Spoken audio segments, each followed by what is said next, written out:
Naalala ko nung mga bata kami, tuwing umuulan, magluluto lang kami ng noodles, magluluto lang kami ng itlog. Masaya na kami magkakapatid. Kahit nga sardinas lang, isang sardinas lang pinaghahatian na namin magkakapatid. Ilan kami magkakapatid? So, 6 kami magkakapatid. Pinaghahatian namin yung isang sardinas, pero masaya kami. Kasi magkakasama kami. Buo kami. Hindi kagaya ngayon na kahit papaano nakakapag-ulam na rin kami ng masasarap. Kahit papaano nakakabili na kami ng mga bagay na hindi namin nabibili dati. Ganon. Hindi pa rin ganon kasaya. Kasi nga, alam niyo kung bakit. Kasi nga hiwalay-hiwalay na. Hindi na magkakasama.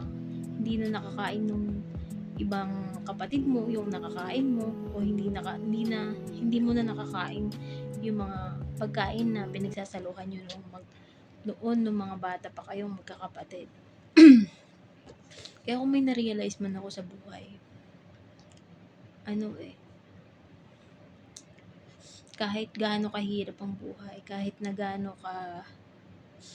gaano kayo sinusubok ng pagkakataon o kaya ng buhay, iba pa rin talaga yung magkakasama kayo magkakapatid, na magkakasama kayo sa iisang bahay.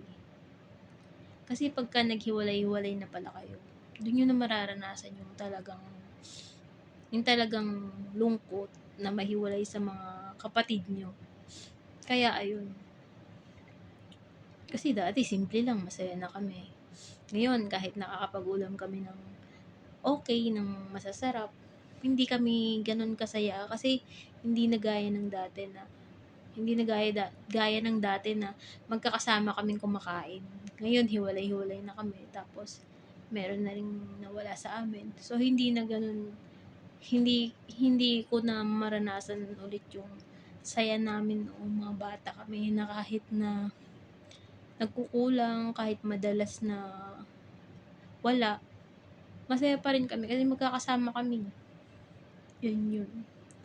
Kaya ngayon, kung kasama niyo mga kapatid niyo, advice ko lang sa inyo na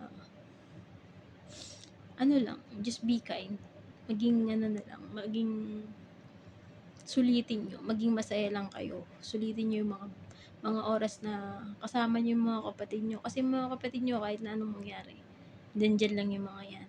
Hindi yan mawawala sa buhay nyo.